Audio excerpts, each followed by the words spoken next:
Now, in the twilight of his administration, President Joe Biden is doing everything he can to flood Ukraine with more weapons of war, more ammunition. It's hard to say exactly for what he's saying. We're going to talk about in a minute what his intent is, and what's actually going to happen are probably not the same as what he's saying. But we're going to try and assess, what the impact of that may be on the course of the war, and in fact, can it have any impact? And we have with us to discuss this today somebody new to our channel. We're very excited to have him, and that is retired Commodore from the UK Navy, from the Royal Navy, Steve Jeremy. Steve, first of all, welcome to the show. Really delighted to have you on today. Thank you very much, Danny. I'm a great fan of the show, and I think there'll be lots of people like me who thank you for two reasons, which is firstly, we're interested in the show, but also we get something that we don't get from the mainstream media, and thank goodness for it, because I don't know about what it's like over there, but here in this country, the mainstream media seem to be completely oblivious to what's actually going on the ground. Well, we certainly appreciate that. And that's one of the reasons why we wanted to bring you in, because you seem to be different than a lot of folks that we've seen in Britain, in that you seem to penetrate through a lot of the bumper stickers and to actually look at what's actually going on the ground. And I wonder, just for our audience here who haven't had the pleasure of having you on the show here, tell us a little bit about your background and what you've done in the past. Thanks, Danny. I started off life as a scientist, then joined the Navy for a 4-year short service commission, and left 34 years later. Started off as a naval aviator. I was in the Falklands War on HMS Invincible. Came through that, and then went to do a mixture of carrier aviation jobs. I was a backseater specializing in anti-submarine warfare, but then was fortunate enough to be promoted, went to drive a frigate, which was a Type 21 frigate down the Falklands, but also got a bit involved in Bosnia. Then was very fortunate and went off to Cambridge, Danny. So I've spent a year in Cambridge doing an MPhil in international relations and international economics, back to what was sea training then, which you'll no doubt know, so important to get our people properly trained. Then as a Navy captain, went to Commander Destroyer Squadron and a ship there, HMS Cardiff. So I was involved there in air defence, so I know a fair bit about air defence from those days.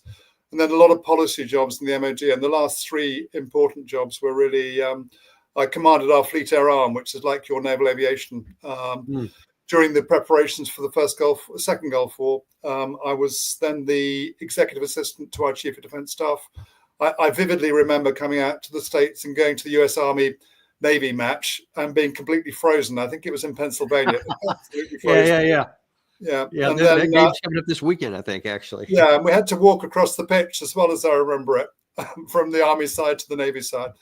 And then, then at the back end of it, I went off to Afghanistan. So I spent best part of a year in Afghanistan as a strategy director. That's quite a scope of both combat operations and military experience that you've had. That's pretty remarkable, actually. Yeah, it was interesting. I've been lucky, but then, what I realized, Danny, I read a book called Strategy for Action when I left the service, and it was called Using Power Wisely in the 21st Century. And I wrote it because I realized how bad we were at strategy. We in the West were at strategy, and it sort of made me realize that because we were bad at it, actually, we were getting into lots of messes that we got into, largely speaking, because we didn't think things through. So as I like to say, it's the best book written by a British officer for the last 70 years on strategy. That's true, because it's the only one. Oh, man. But it's interesting because I wrote about how to make strategy, and the only other person I know of is a guy called Dick Yager, Professor Dick Yager, who wrote a book on similar subject. He's a US Army, ex-US Army, and lectures on it. But it's fascinating that we're supposed to be good at this, and yet unless you actually understand how to do it, it's surprisingly how poor we are in the West at actually making strategy. And I think that explains a lot of what's gone wrong. So I see that was published in 2011. Yeah. What was your estimate on why we were bad at strategy in 2011, and have we gotten better or worse since? Oh, yeah, that's a great question. I don't think we've got any better, and my evidence is simple, because in 2011, I think there's an argument to say that we've got worse. In 2011, I was looking at what looked to be a strategic failure in Iraq, and Afghanistan wasn't going very well. And since then, we've had Libya and Syria. The jury's possibly out on Syria, although I don't think it. So we've had 4 defeats, really, is the best way to think about it. And we're now staring down the barrel of a 5th defeat, I think, in Ukraine. And I'm largely thinking that a lot of it is because we don't think things through properly.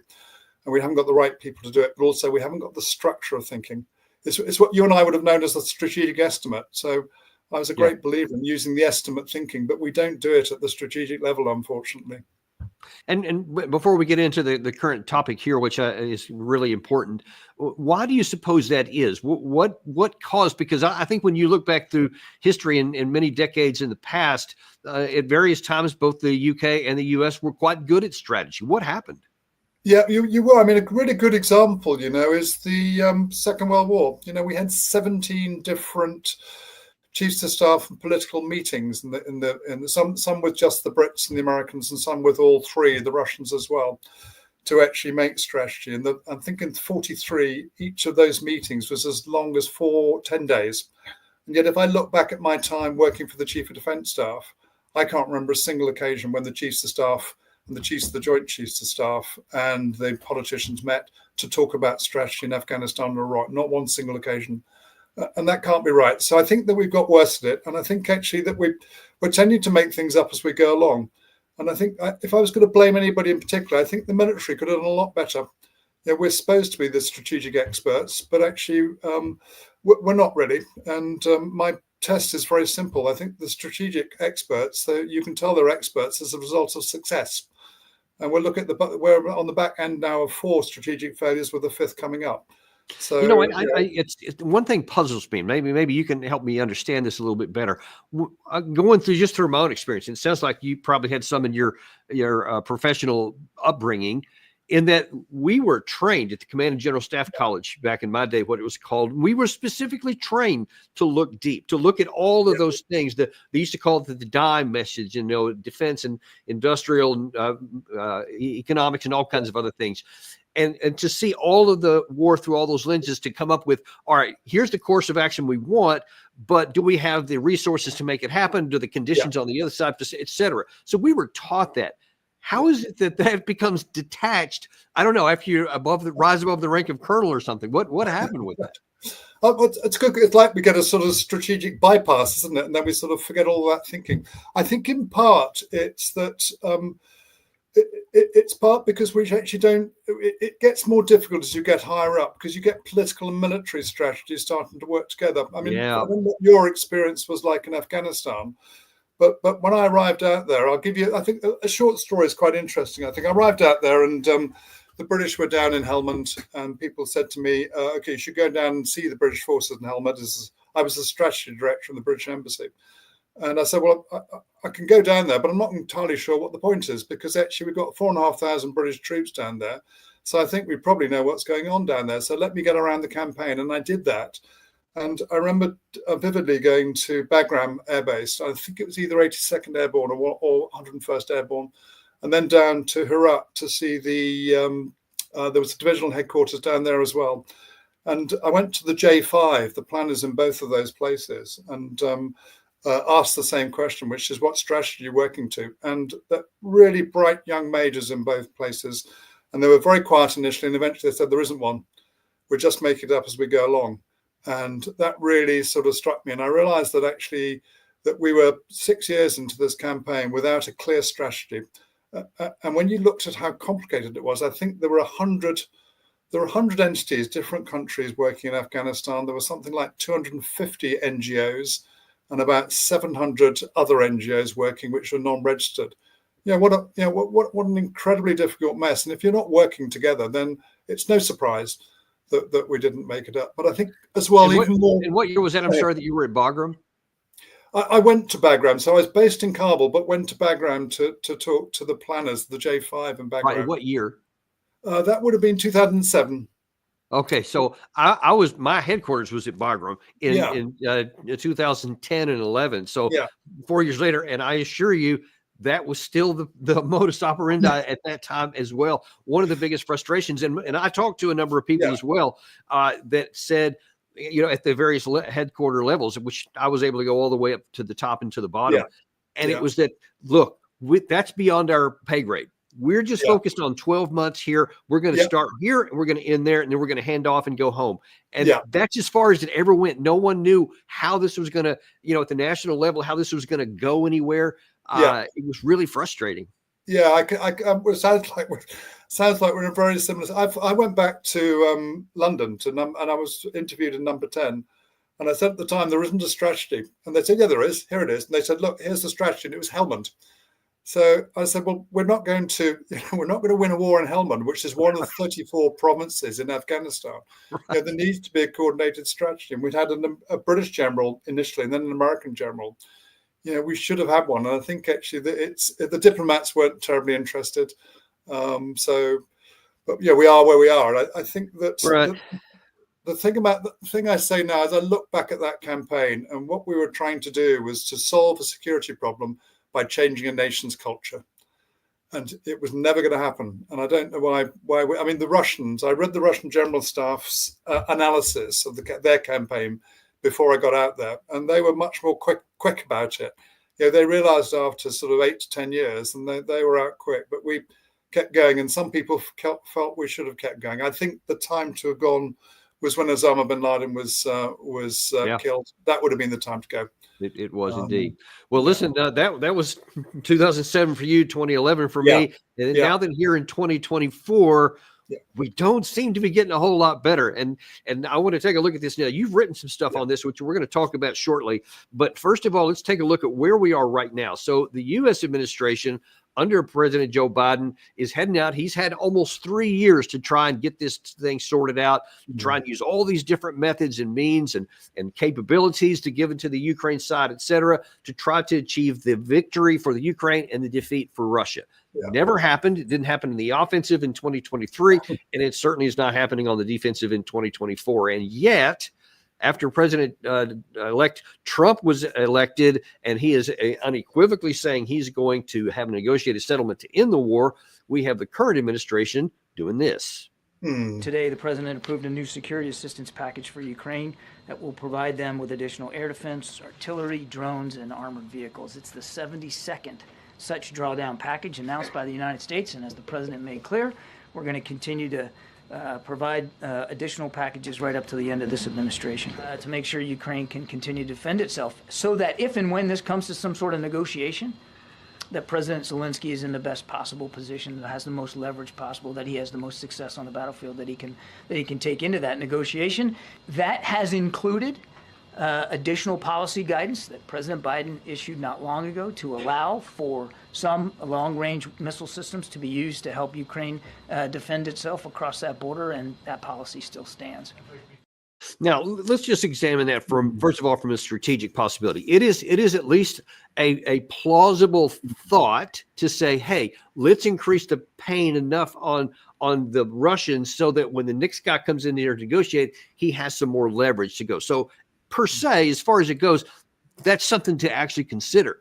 But then you have to look at how that would manifest itself on the ground, and that's where the whole thing falls apart. And that's one of my concerns about setting strategy, because it sounds like that someone in the Biden administration has believed that flooding the zone with several billion more dollars before they get out of office is going to do something on the ground to Russia. Do you think that's actually going to happen? No, I don't. I mean, I think it's I mean, as military men, I mean, I look at the use of Western missiles deep into Russia, a bit like the Germans using V1 and V2 rockets against Britain in the Second World War. It was never going to make a difference to what was going on the ground, and it's the same with this. I mean, I think in the financial world, they have an expression called risk-free reward. You invest something and hopefully there's no risk, but you get lots of money back. We seem to be doing the opposite here, which is reward-free risk. But that we know that these missiles will make no significant difference at all. And yet we seem to be doing, notwithstanding the escalatory dangers that we're running into with the use of these weapons. So it concerns me. I'm not quite so concerned as I was, but at the time when I heard that we were authorizing them, it really was one of those few things that kept me up at night. But again, I can't see any benefit. I think there's also an interesting thing, which is that I think what most people haven't realized is that actually we are being outproduced, and that we've got in Russia, although people talk about it as a small country in terms of GDP, industrially, it's outproducing the whole of the US and Europe put together. So that just shows you how GDP is not a very good way to think through how powerful the country is. I think the two issues that spring to mind for me are the industrial capability as well. In the Second World War, I think Britain had mobilized very quickly, and America was the great energy superpower and the great industrial superpower, and Britain wasn't bad either. And of course, so too was Russia. So although people talk about a victory for democracy and these sorts of things, in truth, it was a victory with countries that were able to outproduce Germany and Japan and Italy. Germany, the German army was an extraordinary thing in many ways, and the techniques they used, and they're very, very difficult to defeat one man on man in the Second World War. But actually, with the capabilities that we were able to deliver, especially with America, but also with Russia, it was always going to be a German loss, always. And it seems to me that you've got a big country and a small country, and with us providing little bits and pieces, we're not going to make the difference. And I'm not sure that even if the full weight of NATO was put behind the Ukraine, that we would prevail. I think it would be a bad thing to do anyway, but I'm not sure that we would prevail. I think NATO is not what it used to be. Yeah, and that even presumes that we be able, in the event that NATO did pull its full weight, that it would stay in the nuclear realm. I'm sorry, that it would stay in the conventional realm, which I think is pretty likely that it wouldn't. But even if it did, it still wouldn't work out in our favor. So that again gets back to what is your strategy? Because it shouldn't be hard to figure that out, but yet it is. And now here, kind of in a similar fashion, that was John Kirby, the spokesman for the White House. Well, here is the actual Secretary of Defense, Anthony Blinken, on the 4th of December, talking about kind of why he thinks they're doing more of this weapons production. What we're working to do in the time that we have left is to give Ukraine, to give our own country, to give all the allies and partners that support Ukraine the strongest possible hand to use next year and beyond. If Ukraine determines that it needs to continue the fight, we want to make sure it has what it needs to continue that fight: the money, the munitions, the mobilized forces. If it chooses to engage in a negotiation, and that assumes, of course, that Putin and Russia have any intent of doing that, then again, we want to make sure it's from a position of strength. And from my perspective, I think what I'm trying to do, not just with Ukraine, but across the board, is to give the incoming administration the strongest hand to play in all of these areas. Okay, a couple of things I want to talk about there. The second one, where he's mentioned about leverage for the incoming administration, I want to put that off the side for the moment. But let's look first of all at the foundation for his comments about why he's going to give these things to Ukraine. He says if they want to continue fighting into 2025, then this will give them the capacity to do that. Now, if in isolation, again, it's plausible to go down that path, but we're not in isolation. We've got nearly 3 years of graphic experience on the ground to be making that comment. So I'm just wondering what your understanding is from when you hear that and you look back at the wreckage of the last 3 years, that you think another package of ammunition and weapons is going to help the Ukraine side when it doesn't have the manpower to use it. Yeah, I mean, if you want to summarize my sort of thinking in one sentence, is that Russia is operating according to a military strategy, and the West is operating according to a political narrative. And unfortunately, the military strategy is winning. And well, not unfortunately, I mean, it's just an obvious thing. So I think that what we see time and again, and I think we've seen a position where where initially it was about the defeat of Russia, then there's a walk back to now it's the recovery of all the territories in a negotiation, and now it's strengthening the hand into a negotiation. So what seems to happen is that every time that we're in a position where there was a position where there could have been a negotiation, Ukraine and the West choose not to negotiate, and the next time that we come around to a position, then we're in a worse position. So, as far as I can see, that the time has come to. I'm completely with you. The time has come to stop the killing, and the time has come to as well to accept that actually the whole philosophy and the whole idea of this this support to Ukraine and its sort of support by the West was misguided. This always was about expansion of NATO. And we chose almost willfully to disregard Russia's legitimate security concerns. I mean, I'm a great fan of John Mearsheimer, and he suffers from something which most of the West in the conventional area don't, which is prescience. Time and again, he's been right, and time and again, the conventional thinkers have been wrong. I think there's some subtleties which I might disagree with on John, but he's been right, and I think that everything that he said that would happen has happened. So I think that the time has come to look ourselves in the face and say, are we doing the right thing? If you look at, I mean, there are disagreements between how many. I very much doubt that as many Russians are being killed as the Ukrainians say. But I think the figures for the Ukrainian deaths are much more likely, and it's based really on the use of ammunition. You and I know that from the First World War, ammunition was the great artillery was the great killer, and if you've got artillery which is supported by drones and much higher technology so that it can be much more accurate, then the figures of sort of 400, 500,000 Ukrainians killed in action make sad sense to me, and it's those figures as well. I mean, the 500,000 is more than the British and Commonwealth forces lost in the whole of the Second World War.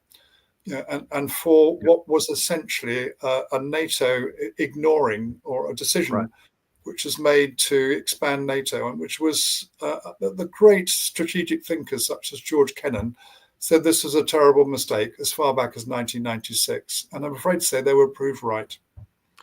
Yeah, there's really not much question about that. In my view, anyone who's willing to look at the actual evidence can come to really no other rational conclusion. I want to look at the second part of what he said in that last clip there with Anthony Blinken, that this is going to provide leverage for the incoming administration. Do you think that it actually will? I think it's highly unlikely. I mean, I think that the question I've got in my mind is and I did it in the first article back in 2022, was what Russia's ultimate objectives would be. And it seemed to be, that seemed most likely to me, they would want to, if they decided that they couldn't get to negotiation, because that had been kiboshed in March of 2022. So they would actually need to fight to get themselves in a secure military situation. And it seemed to me that the most natural feature was the Dnipro and the Dnipro River. And I wondered, therefore, whether they go as far up as the Dnipro River. And the other question I have in my mind still is Odessa, and whether or not they would actually have Odessa in mind. There was I think Putin was asked about a year ago by a journalist who said that if he was going to Odessa in 2025, should he have a Ukrainian or a Russian passport for that? And I think that's an open question, because my guess is that they will not have it as a target, but they could. And I would be thinking that way because I want to be more secure in the Black Sea, because they've suffered a lot as a result. The Russian Sevastopol and these places have suffered as a result of Western action and Ukrainian action. So I think the question is, how far will Putin and Russia go, and when will they feel that they've secured what they need to secure? I mean, I think they've achieved demilitarization, difficult to achieve denazification, but I think what they want is a long-term situation where they can feel that they're secure and that they won't have the prospect of Western missiles stationed on their borders in Ukraine. Which is certainly obviously a very emotional point for them, has been since before the war. That's one of the things they cited is why they didn't want NATO on their border in Ukraine. But in terms of this leverage issue, we have that was obviously the outgoing administration.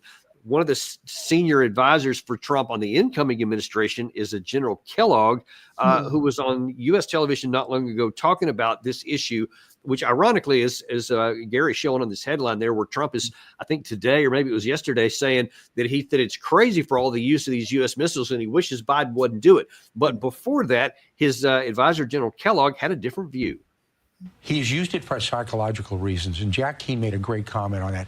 He didn't use it because it was militarily effective, because it hit a city, not very much damage there at all. But he's kind of saying to the West, well, see what I can do. And this is one where people have backed off. President Biden's backed off. When the minute he said IRBM, ICBM, nuclear war, we said, oh my gosh, we can't go there.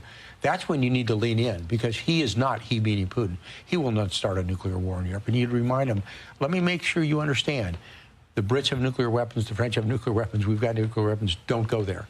And we haven't really said that to him. So it's kind of a psychological play, and I think Jack Keane's got it right. But why now? John, here's what I'm really hoping. I'm hoping that Jake Sullivan talked to Michael Waltz, who's the incoming National Security Advisor, or President Biden has talked to President Trump and said, here's what I'm going to do. I'm really hoping that happens, because what he has done, Biden, through his action, he's actually given President Trump more leverage. Really? Because now he can pull back, he can go left, he can go right, he can do something. And I think what he did is he basically said, well, this is what I want to do. And I'm hoping there's something to this. I don't know, but it does give the President Trump more ability to pivot from that.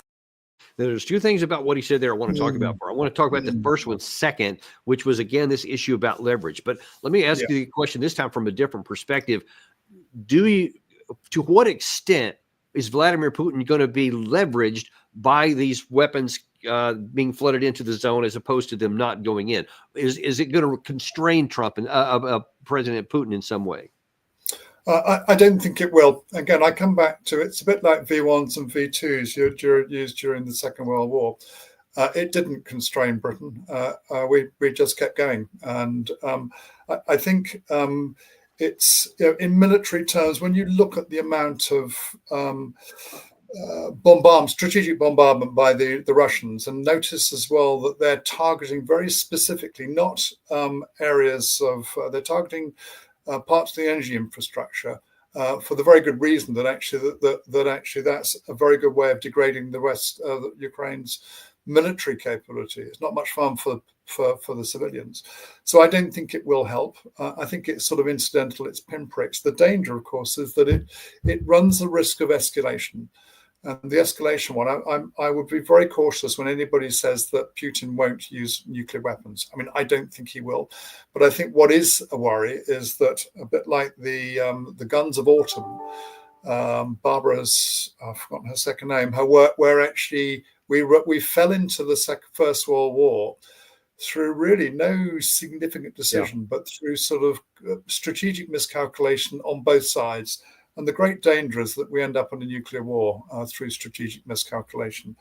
Well, that's exactly what I was going to say. That was the second thing I wanted to say, because he, like so many in the West, I've seen both in the UK and in the US, both just obviously they're not going to do that because that would be signing their own death warrant, as John Bolton once said here. But my concern is that assumes that it would be a well thought out situation, as opposed to what you're talking about, a strategic drift into, you just bump into it, like happened in World War I.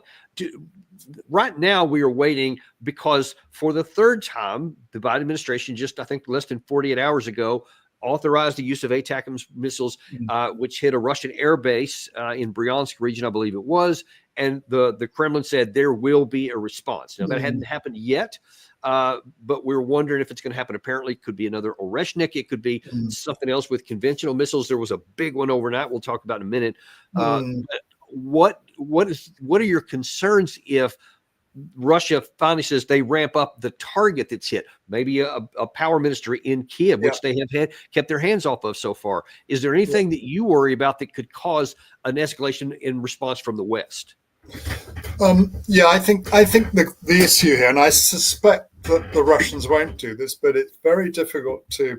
I mean, the issue is that they could actually start to look at some Western facilities which are producing some of the weapons that are being used against them, or other aspects of the Western military infrastructure outside Ukraine. I think they probably won't, but I wouldn't want to discount it. And I certainly would be worried if I was in these situations. Horizontal escalation is the other one, of course, and they've done that this has been done with the Houthis, who essentially have closed down the Red Sea. And I think there are other bits and pieces of infrastructure which could be vulnerable, and you could attack things in the North Sea and offshore, which could be vulnerable. I suspect that they won't, but I think the danger is that so far as I can see, that whenever the Russians have said something, they have generally gone on and done it.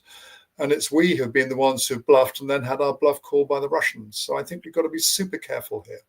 Now, let me ask you a related question here. So Gary was just showing some of the video of that attack on the Bryansk area. So that's on Russian territory where these missiles, which were enabled by the United States through Ukraine to be able to fire. Now, let me ask you this. What would we do if the situation was reversed and Russia, let's say that they were helping the Houthis and they gave them missiles that hit an American missile destroyer in the Red Sea or so? Do you think that we would say, well, I mean, I know Russia gave them the stuff, but it was the Houthis, so we're just going to go after the Houthis? How do you think that would happen if it hit a U.S. or British warship? Yeah, well, it's a really good question, isn't it? Because I mean, we've tried our best to, our forces have tried our best to sort of suppress the Houthis with not a huge amount of success. So, could you imagine us actually going further after Russia as a result of the use of Russian weapons in a horizontal escalation, which we were warned about and then chose to ignore the warning? It's a very, very, very, very difficult thing. I suspect that at the moment, the thing about the Russians is that I'm not sure whether at the culminating point, but it's clear just looking at the increase in territory that's being secured and the collapse in Ukrainian units, that actually that they are winning, and they're winning at with some speed. So in their situation, I suspect that, and there are one or two hotheads who would like in Russia to actually do more, but I suspect that their decision, and I hope that their decision will be, they will keep going until they've achieved what they want to achieve. And that they will, unless there is something which causes significant loss of life in Russia, then we may just get away with it. No. But I think the best thing to do would be not to use these weapons, because there is no military benefit for them whatsoever to the Ukrainian war effort.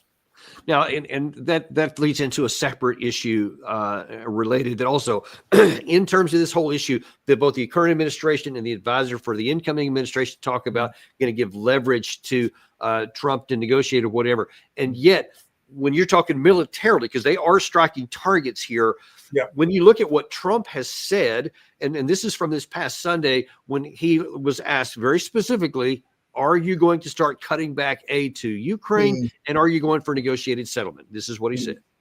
Should Ukraine prepare for less aid from the United States after you're sworn into office? Yeah, probably. Sure. You said you can end the war in 24 hours. You've even said you want to try to end it before you're sworn into office. I'm trying to end it. You're actively trying to? I am. Have you talked to President Putin? No, I have not. You haven't talked to President Putin No, I have since not. you've been elected? No.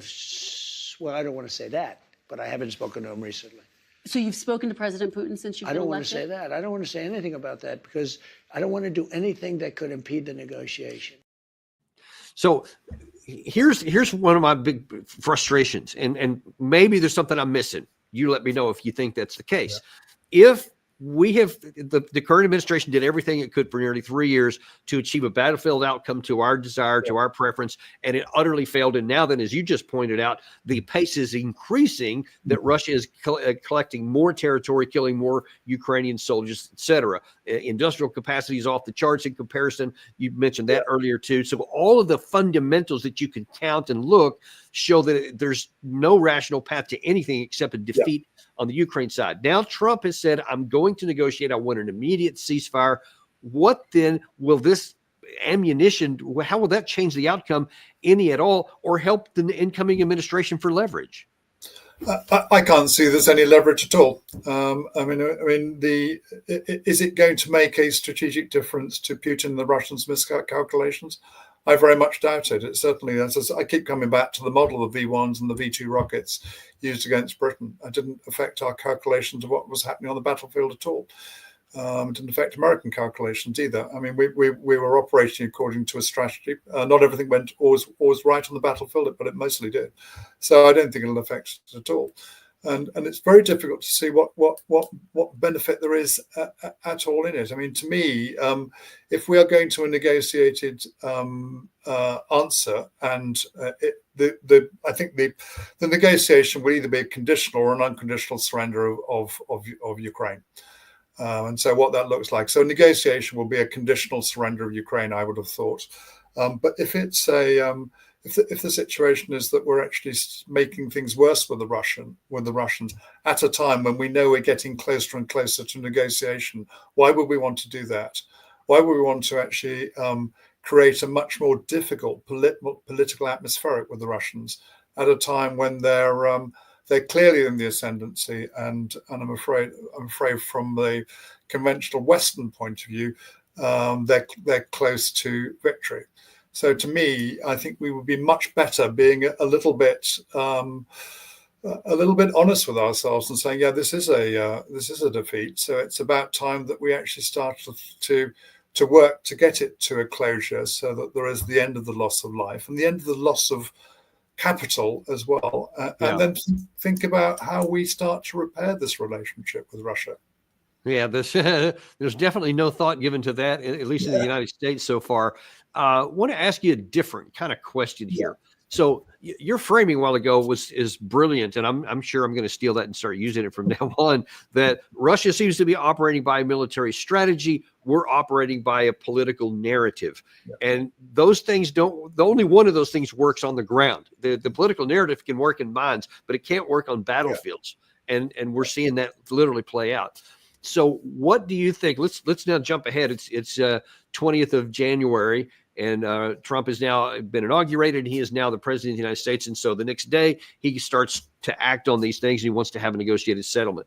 If Trump goes in with even a modified version of the political narrative that I'm going to come out with something and I'm going to win and I'm going to do a good negotiation, but Putin is still we're going with, if it doesn't reflect what's actually happening on the ground, i.e. the territory that they've already had and what they may take, and actually what they've asked for. The minimum they've asked for, by the way, is all four of the provinces that they have annexed, and that includes all of Zaporizhia and Kherson, which right now Ukraine possesses some of. They would have to give that up, not just be beaten on the military. They would have to surrender that just to get to the entry-level terms. So the question is, what do you think would happen on both sides of the line if Putin says, I'm willing to talk to you, but until we get to this entry point, there's nothing to even discuss. And if the Trump side won't, then he'll just keep taking the action here. What would that leave? What does Trump have in his hands to play for negotiations? I think Trump has in his hands something which is really significant, because I've always felt that, if you look back as far as 2000, I'll go slight deep dive, Danny, but probably relevant in this, which is, you look back as far as 9/11, and which was the very first country to call America and offer assistance, and it was Russia. And I've always felt that actually Russians, and some time I've been to St. Petersburg, but Russians, there is a strong sort of Western sort of or European feeling to the Russians. And I think actually that they've been, for some reason, we've sort of been incredibly Russophobic. I'm not saying it's a perfect country. It isn't. It's not as corrupt as Ukraine, though. And in many ways, it's much more democratic than Ukraine.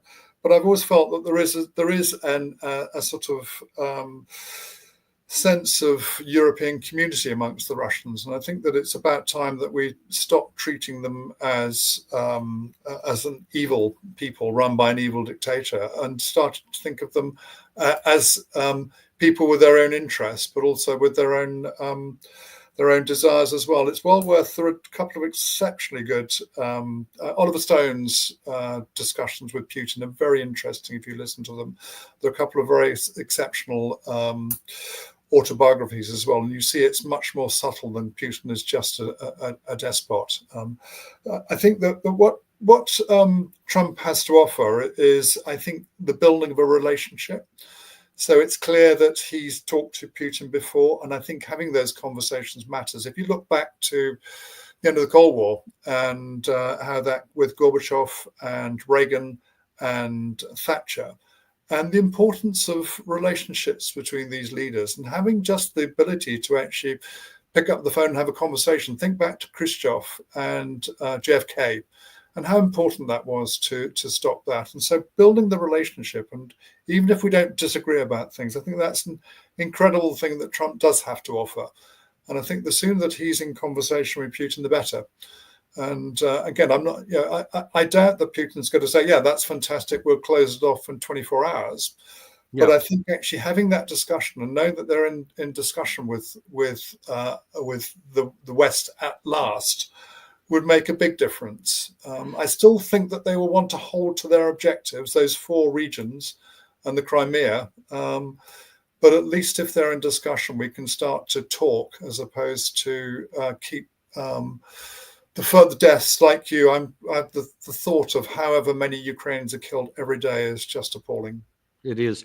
I want to go down a little bit. I'll tag off of what you just said there in terms of kind of how the West views this Russophobic kind of situation. And even in this very late hour, it's not the 11th hour, it's more like 11:59 in terms of where I think where this is going to end up going. Trump is definitely coming in. He's going to seek a negotiated settlement, whatever terms ends up getting. But I'm going to show you a clip here from Keir Starmer earlier this month, so not long ago. Even in light of all of these things that we know that the negotiations are coming, that militarily, I mean, his advisor have to be able to tell him that there is no path to even avoid defeat if the war just kept going. So he certainly has to be aware of that. But yet here is what Keir Starmer said and how he characterized the situation. It's right that we support Ukraine, but we must be clear that it's also deeply in our own self-interest to do so. What would it mean for our values, for democracy, commerce, and liberty? It means they are weakened. It means that other autocrats would believe they could follow in Putin's example. And it means that our security, stability, and prosperity would be damaged. But he's setting this stage to where he's telling all the people in the UK, and by extension into the West as well, that if the outcome that almost certainly is going to be the outcome, that Russia comes out in a positive situation, then now he said that all of our future is going to be at risk, et cetera, security and democracy, any other way you want to look at.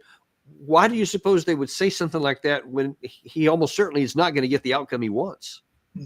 I've got to be a bit careful here, Danny, because I'm still working, and the very good company that I work for is quite closely associated with local government. So it would be quite wrong for me to criticise the British government. But what I can do is sort of give you a few thoughts on the extent to which our values are being threatened, the extent to which we do feel threatened. It feels to me that the Europeans don't feel threatened, in truth, and they don't feel threatened because if they did, they would be mobilizing, and we're not mobilizing. Yeah, we're not spending 6% of GDP. We're even questioning whether we can get to 2.5% of GDP or 2%. So we're not mobilizing. I think as well there is a sense in the across the West, across the European Union and elsewhere in ministries of cognitive dissonance. I don't think they can somehow see and that because we're operating according to a political narrative, they can't see that the narrative is failing and that the Russia's military strategy is winning. And there is also a sort of almost a willful desire to actually ignore and assume that this all started in 2014-15 with the Maidan Revolution and then 2022.